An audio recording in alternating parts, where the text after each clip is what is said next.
저희 교실의 친구들은 친구와 대화할 때 꼭 눈을 마주보며 이야기하기 같은 습관들이 생기게 되었습니다. 또 준상이를 위해 사용하던 존댓말이 반 전체 친구들 사이에 사용되면서 서로를 배려하는 저희의 습관이 되었습니다.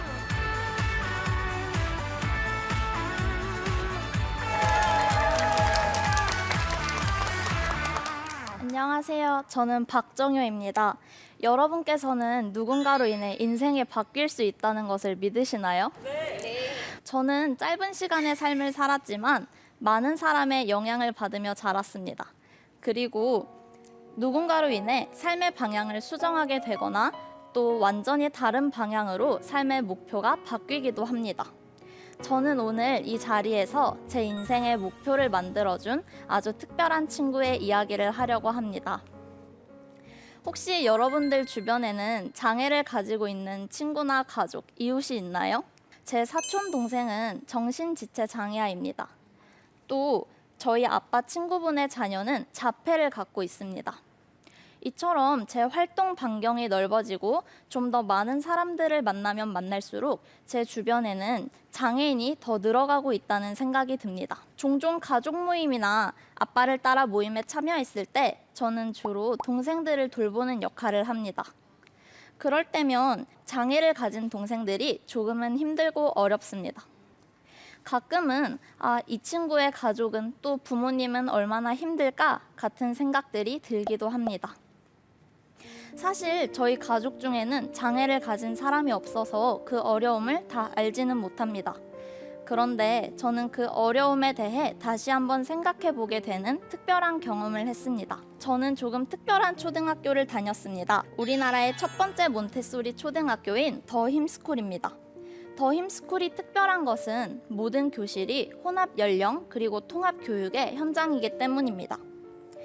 혼합 연령은 학년이 다른 학생들이 한 교실에서 함께 수업받는 것을 말하며 통합교육은 잘 아시다시피 장애인과 비장애인이 함께 교육받는 것을 말합니다. 저의 특별한 만남은 바로 이 더 힘스쿨에서 있었던 일입니다. 제가 초등학교 5학년일 때 저희 교실에는 특별한 후배가 입학했습니다. 저나 제 두 남동생과는 달리 말수도 적고 조용하고 아주 귀엽고 잘생긴 남자아이였습니다. 다만 손을 쉴 새 없이 움직이고 종종 교실을 빙글빙글 돌며 때로는 이름을 불러도 눈을 마주치지 못했습니다. 하지만 저에게 불편함을 주지 않았기 때문에 저는 그 친구에 대해 불편하다고 생각하지 않았습니다. 선생님께서는 그 친구에 대해 특별한 것을 말씀하시지는 않았지만 단 하나 그 친구의 의사소통이 8살만큼은 되지 못하니 대화를 나눌 때 천천히 눈을 보고 말해주길 원하셨습니다. 그 친구와의 만남은 이렇게 시작되었습니다. 동생이 많은 저로서는 준상이와 함께 생활하는 것이 크게 어렵지 않았습니다.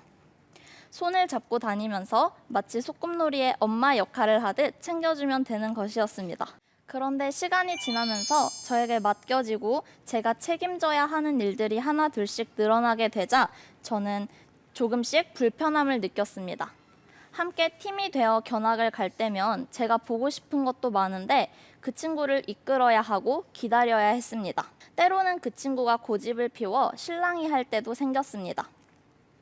저는 점점 요령이 생겨서 그 친구의 일을 하나 둘씩 대신 해주게 되었습니다. 그러다 보니 어느새 두 사람의 몫의 일을 담당하고 있는 것이었습니다.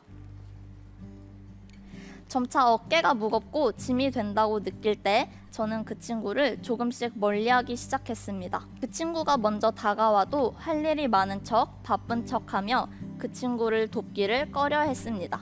그 시기에 저는 친구 관계, 부모님과의 갈등, 학업에 대한 스트레스로 인해 자존감이 많이 낮아지고 또 마음이 많이 지쳐 있을 때였습니다. 저에게는 목표가 있었고 노력하면 이룰 수 있다는 것을 알고 있었음에도 불구하고 지금의 내 모습이 이것밖에 되지 않는다는 것이 너무 힘들고 어려웠습니다. 그렇게 매일 짜증과 투정으로 학교 생활을 이어나갈 때 누군가 제 손을 잡아주었습니다. 따뜻한 손의 주인공은 준상이었습니다. 같이 놀이터에 가자는 뜻이었습니다. 그러고 보니 준상이는 어느새 제 눈을 바라보며 말하고 있었습니다. 처음엔 눈도 못 마주치는 친구였는데, 아무리 불러도 대답이 없는 친구였는데, 어느새 제게 먼저 다가와 말을 걸고 질문을 하고 저를 따뜻한 눈빛으로 바라보고 있었습니다. 그때 저는 머리를 한 대 맞은 것 같았습니다. 지금 누가 누굴 돕고 있는 거지? 내가 분명히 그 친구를 돕고 있다고 생각했는데 사실은 아니었습니다. 준상이가 제 마음을 돕고 있었습니다. 그때 저는 깨달았습니다. 저는 마음의 장애인이었다는 것을요.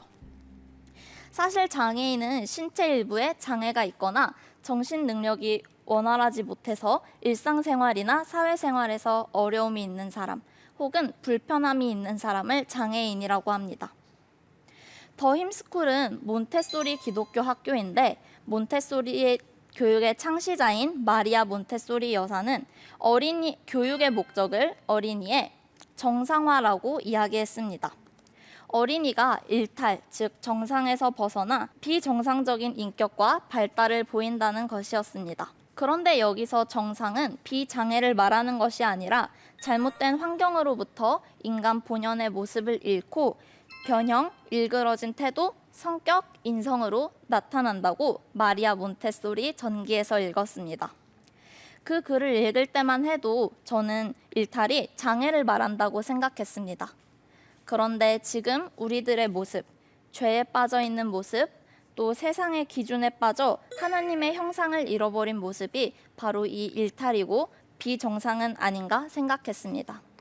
저는 준상이의 눈을 보며 준상이는 몸이 불편하지만 나는 마음이 불편한 장애인임을 깨닫게 되었습니다. 그때부터 저는 준상이의 일을 대신 해주는 사람이 아니라 준상이와 함께 돕고 협력하는 사람이 되었습니다.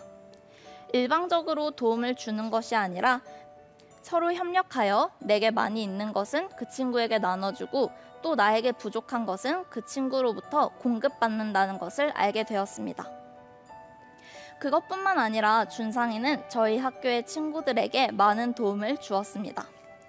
예를 들어 성격이 급한 친구는 준상이와 함께하며 순서를 지키는 법을 알게 되었고, 또 수학이나 이런 학습 능력이 부족한 친구는 준상이에게 학습을 알려주면서 자신의 실력을 향상시켰습니다. 달리기를 잘하는 친구만 달리기를 가르칠 수 있는 것이 아니라 달리기를 할 수 있는 친구가 달리기를 알려줄 수 있다는 것을 저희는 알게 되었습니다. 저희 교실의 친구들은 친구와 대화할 때 꼭 눈을 마주보며 이야기하기 같은 습관들이 생기게 되었습니다. 또 준상이를 위해 사용하던 존댓말이 반 전체 친구들 사이에 사용되면서 서로를 배려하는 저희의 습관이 되었습니다. 우리는 모두 준상이를 돕기만 하는 것이 아니라 각자의 부족한 부분을 준상이에게 공급받고 있었던 것이었습니다. 저는 더 힘스쿨을 졸업하고 홈스쿨링을 시작하게 되었습니다. 그래서 한 달에 한두 번만 준상이를 만나게 되었는데 볼 때마다 준상이는 참 많이 성장하고 있는 그런 모습이었습니다. 그리고 올 2월에는 준상이도 더 힘스쿨을 졸업해 중학교로 진학했습니다. 조금 더 준상이와 함께 있고 싶은 마음이었지만 학교를 넘어서 더 넓은 세상으로 나아가는 준상이를 응원해 주기로 했습니다. 저는 준상이가 또 그곳에서 얼마나 많은 친구들에게 도움을 줄지 기대가 됩니다. 18살이 된 저는 지금 교회 공동체 친구들과 함께 홈스쿨을 하고 있습니다. 저희 교회 공동체에도 준상이와 같이 특별한 친구가 있습니다. 자폐를 갖고 있는 친구입니다. 여전히 저희는 그 친구와 함께 내게 남는 것은 나누고 또 내게 부족한 것은 공급받으며 지내고 있었습니다. 어느 날은 제가 그 친구와 놀아줄 차례가 되어 아파트 단지 안에 있는 그네를 타게 되었습니다. 그런데 순식간에 그 동생이 달려 아파트 단지 안으로 들어가게 되었습니다. 너무 놀라서 동생을 따라 뛰어갔지만 그 동생은 엘리베이터를 타고 이미 올라가 버린 후였습니다. 저는 처음 겪는 상황에 너무 당황해 어쩔 줄을 몰랐습니다. 무서운 생각이 들었지만 친구를 불러 옥상에서부터 한 팀, 1층에서부터 한 팀으로 나누어 그 친구를 찾기 시작했습니다. 엘리베이터가 멈춘 12층까지 계단을 뛰어 올라가는 동안 저는 아무도 만나지 못했습니다. 그 동생을 찾을 수도 없었습니다. 무서운 생각이 점점 머릿속을 하얗게 만들 때 저는 1202호 앞에 놓인 그 동생의 파란 운동화를 보게 되었습니다. 저는 마음을 가다듬고 초인종을 눌렀습니다. 문이 열리자 안에서는 동생의 어눌한 목소리가 들렸습니다. 저는 죄송하다며 고개를 숙였습니다. 그러나 아주머니는 경비를 불렀으니 일단 기다리라는 말을 하실 뿐이었습니다. 이어서 경비 아저씨와 그 동생의 어머니가 함께 올라오셨습니다. 동생의 어머니는 몇 번이고 사과하셨습니다. 그렇지만 아주머니는 이렇게 말씀하셨습니다. 아픈 아이인 건 이해하겠지만 이렇게 피해를 주면 안 되죠. 물론 주인 아주머니도 많이 당황하셨겠지만 저는 아쉬운 마음이 들었습니다. 장애를 동정해달라는 말이 아니라 이해해달라는 말인데 아주머니께서는 다른 사람의 다름이 그저 불편함으로 다가오셨을 뿐이었던 것 같습니다. 우리는 장애에 대한 태도와 마음을 다시 한번 생각해 봐야 합니다. 오늘 이 자리에는 참 다양한 분들이 와 계십니다. 눈이 나빠서 안경을 쓰신 분, 또 키가 작으신 분, 또 마음에 속상한 일을 겪으신 분, 또 어깨나 무릎이 아프신 분들도 있습니다. 그러나 우리는 이런 사람들에 대해서 불쌍하다고 생각하지 않습니다. 장애는 불쌍한 것이 아니라 불편한 것입니다. 하나님께서는 누군가에게는 재능을, 누군가에게는 돈을, 누군가에게는 권력을, 또 누군가에게는 힘을 주셨습니다. 이것은 나의 영광과 자랑을 위해서가 아니라 다른 사람과 함께 나누고 어울려 살아가기 위해서 주신 것임을 우리는 알고 있습니다. 저는 지금 특수교사라는 꿈을 가지고 공부하고 있습니다.